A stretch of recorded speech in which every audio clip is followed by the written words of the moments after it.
देश में लोकसभा चुनाव हो रहा है। आप कहेंगे ये तो हमें मालूम, इसमें नया क्या है?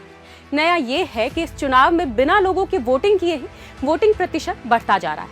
नहीं समझे ना? यही कोई नहीं समझ पा रहा है कि आखिर ये मामला है क्या। जब कई लोग वोट देने ही नहीं जा रहे हैं तो अचानक से वोटिंग प्रतिशत में वृद्धि कैसे होती जा रही है?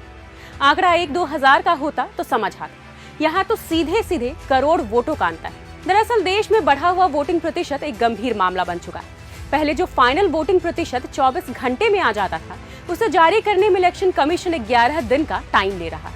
आइए इसकी कहानी बताते हैं। लोकसभा चुनाव में 4 चरणों में 543 लोकसभा सीटों में से 379 पर वोटिंग हुई।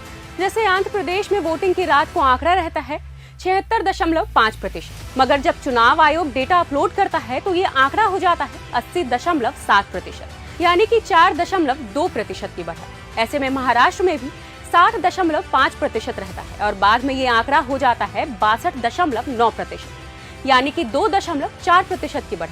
मणिपुर में भी पहले वोटिंग प्रतिशत का आंकड़ा था 72.5%। जब अपडेट हुआ तो यहाँ भी 5.7% की बढ़त के साथ वोटिंग प्रतिशत पहुँच गया 78.2%। सभी राज्यों के आंकड़े मिला ले तो वोटिंग की रात आंकड़ा था 65.4%, और जब ये आंकड़े अपडेट हुए तो जादू से 66.9% पर पहुँच गए।